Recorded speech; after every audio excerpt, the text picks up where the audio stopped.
시청자 여러분 안녕하십니까? JTBC 아침 뉴스입니다. 오늘 아침 신문 살펴보겠습니다. 먼저 전북일보입니다. 전북 서남권 해상풍력발전단지 사업을 이끌어갈 2기 민관협의회가 공식 출범했습니다. 그간 해상풍력발전단지 사업을 반대해온 어민 대표기관 등이 포함된 이번 민관협의회는 해상풍력과 수산업의 공존 방안을 논의할 기획입니다. 전북도민일보입니다. 전북도교육청이 장애인 의무 고용 비율을 지키지 못해 장애인 의무 고용 위반 부담금으로 27억 원을 내야 하는 상황에 놓였습니다. 전북도교육청의 공무원 장애인 고용률은 2.31%로 법정 의무 고용률인 3.4%를 밑돌고 있습니다. 다음으로 전라일보입니다. 동서화합과 지역 균형 발전을 위해 전북을 부산행열차 출발역으로 하는 동서연결철도 건설이 필요하다는 주장이 제기됐습니다. 전북연구원은 이슈 브리핑을 통해 동서연결철도가 개통되면 동서화합효과뿐만 아니라 새만금 경제자유구역과 대구 경북 경제자유구역이 하나로 연결돼 물류 수송 등 경제적 연대 효과가 있을 것으로 내다봤습니다. 마지막으로 새전북신문입니다. 장애인 시설을 퇴소하는 장애인에게 지급하는 정착지원금 지원 범위가 지나치게 작고 지역별로도 차이가 큰 것으로 분석됐습니다. 퇴소장애인의 4.1%만 장애인 자립지원 정착금을 지원받았고 자립지원 정착금은 지역에 따라 최대 1,300만 원까지 차이가 난 것으로 조사됐습니다. 지금까지 오늘 아침 신문 살펴봤습니다. 코로나19 사태로 일주일 앞으로 다가온 추석을 맞이하는 분위기는 예년 같지 않은데요. 지난 여름 수마가 지나간 수재민들의 상황은 더욱 안타깝습니다. 무너진 집에서 추석을 나야 할 판에 차례 준비는 엄두도 못 내고 있습니다. 주희인 기자가 현장에 다녀왔습니다. 집은 뼈대만 간신히 세웠고 마당에는 온갖 공사자재들이 가득합니다. 집중호우 때 섬진강댐 방류로 마을 전체가 물에 잠긴 지 벌써 한 달 반. 추석이 코앞으로 다가왔지만 복구는 어림도 없어 명절은 마을회관에서 맞이해야 할 형편입니다. 업자가 이제 3개월 자기들이 잡는데 이제 들어갈 수도 있고 회관 아니면 모종이 있어. 이불도 없고 추우라도 할 수 있거리 잘 데가 없는데. 문은 달지도 못해 마당 한쪽에 세워져 있고 방 한 칸은 아직 벽지도 바르지 못했습니다. 다행히 집 안에서 지낸다 해도 산더미처럼 쌓인 일에 가족들과의 단란한 명절은 엄두도 못 내고 있습니다. 추석 전까지는 가능하세요? 그냥 뭐 그렇저렇 추석 제한이 뭐 어쩌겠어요. 가능이란 건 없어요, 아직까지. 뼈대만 남은 비닐하우스. 기계와 설비엔 뿌연 먼지만 쌓여 있습니다. 한 해 농사의 결실을 맺는 추석이라지만 생각할수록 한숨만 나옵니다. 올해는 아무것도 없지 뭐 다 망하지. 지금 토란도 수확도 못 오고 있잖아. 지금 밖에서 계속 자자. 어디? 완전 집 마당에. 마을 주민들께서는 바쁘시더라도 제 물품을 가지고 가시기 바랍니다.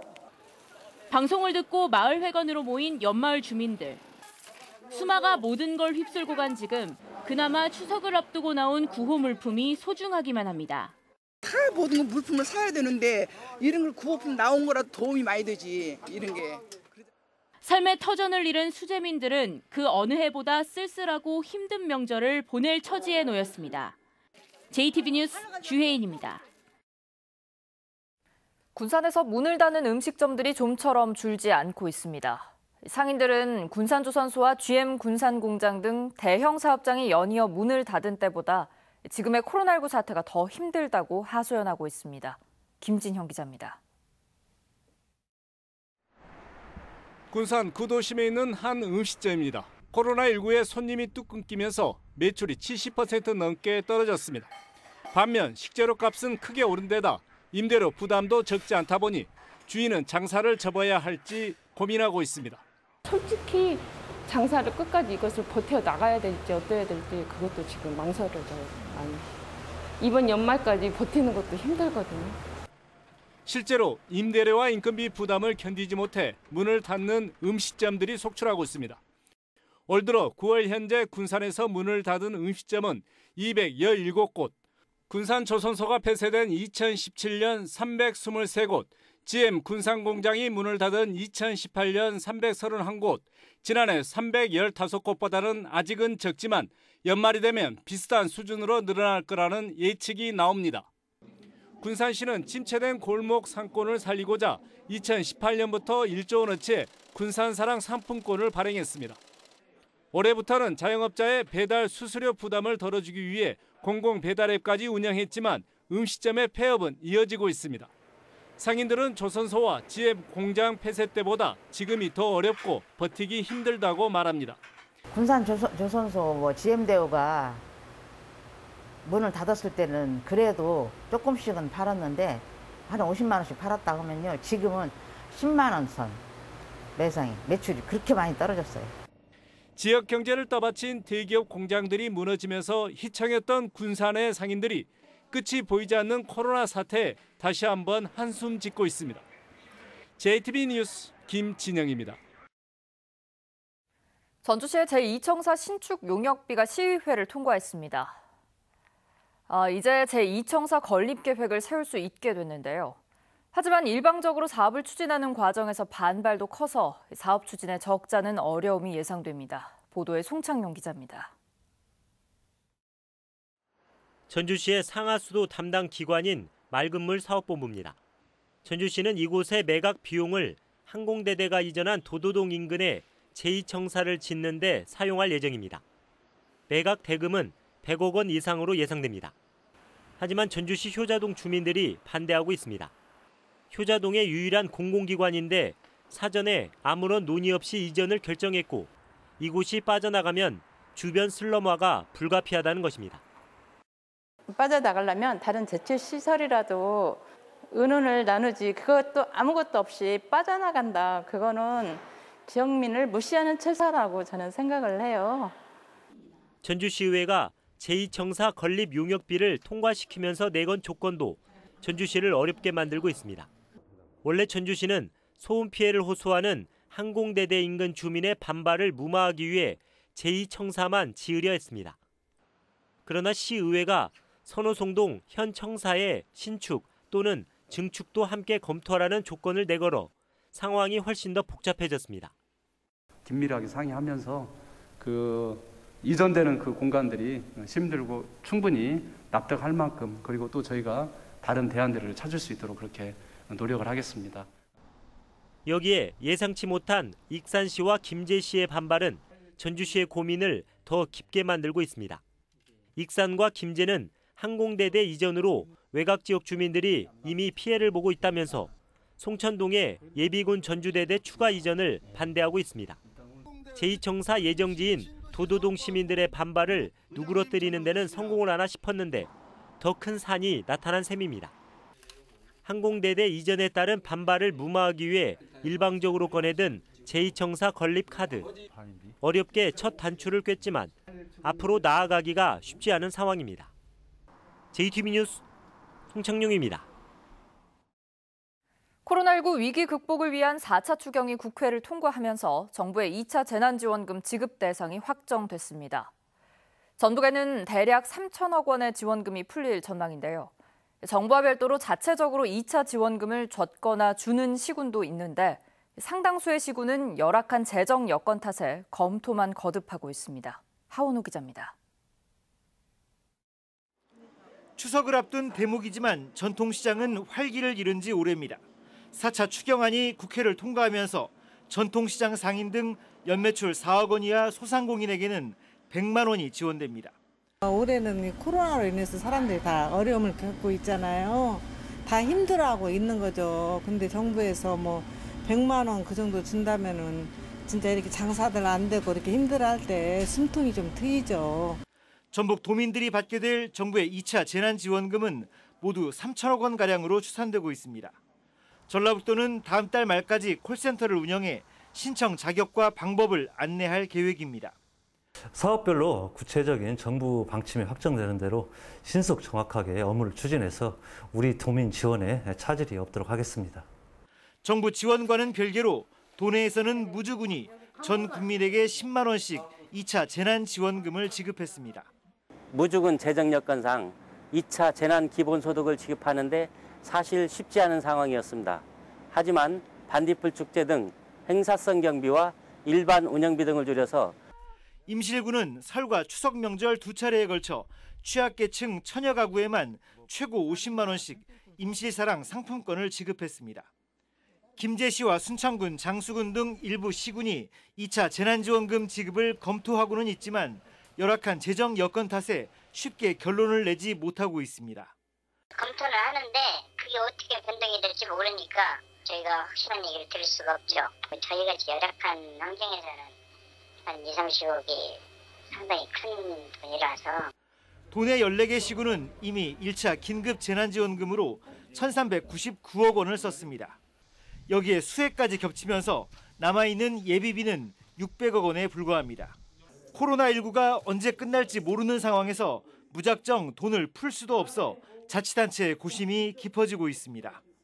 JTB 뉴스 하원호입니다. 부안에 사는 80대 할머니가 장학금과 이웃돕기 성금으로 평생 모은 3천만 원을 기부했습니다. 정읍시가 도심거리 간판 개선 사업을 본격적으로 추진합니다. 정원희 기자입니다. 부안에 사는 80살 김민희 할머니가 평생 모은 3천만 원을 장학금과 이웃돕기 성금으로 써달라며 부안군에 기부했습니다. 가난 탓에 중학교를 포기한 김 할머니는 61살에 중학교에 입학해 대학까지 졸업한 것으로 알려졌습니다. 김 할머니는 학생들이 가난 때문에 학업을 중단하는 일이 없기를 당부했습니다. 정읍시가 4억 3천만 원을 들여 쌍화차거리와 새암길 주변 도로 150여 개의 간판을 정비합니다. 정읍시는 간판의 서체와 색채에 업소의 역사와 문화, 특성을 담을 예정입니다.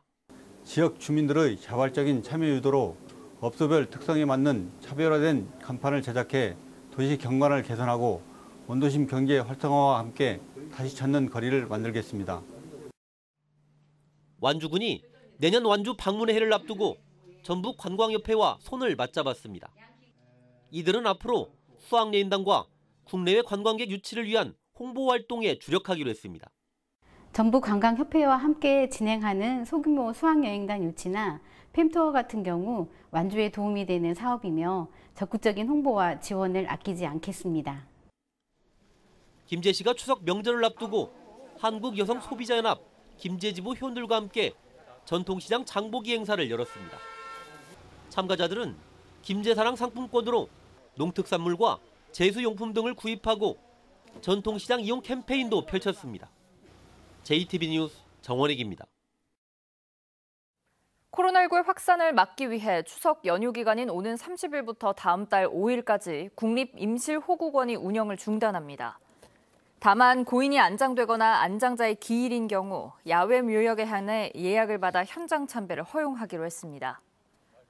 호국원은 유족들의 사전 신청을 받아 국립묘지 의전단이 참배를 대신해주고 홈페이지에 온라인 참배 코너를 운영하고 있습니다. 수상태양광 발전 사업권을 주는 등 유턴기업을 새만금에 유치하기 위한 다각적인 방안이 추진됩니다.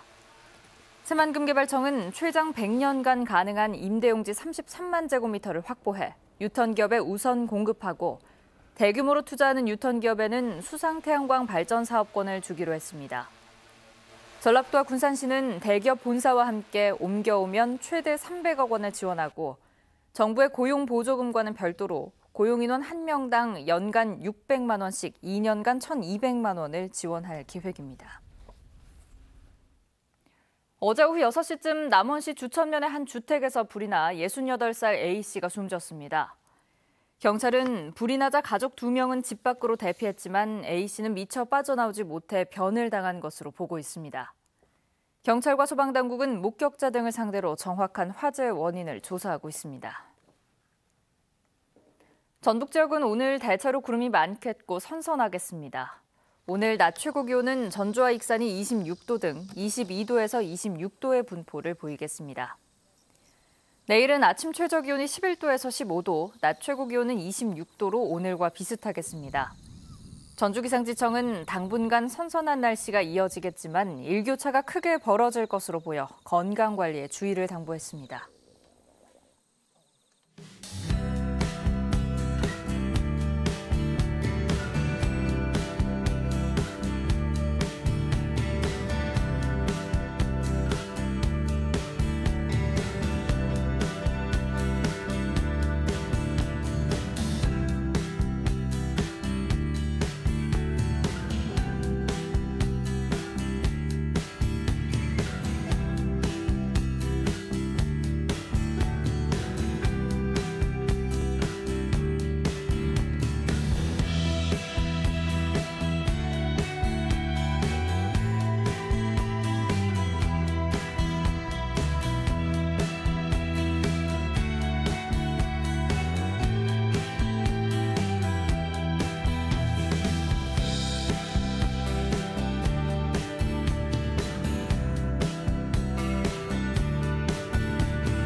JTBC 아침 뉴스를 마칩니다. 함께해 주신 여러분 고맙습니다.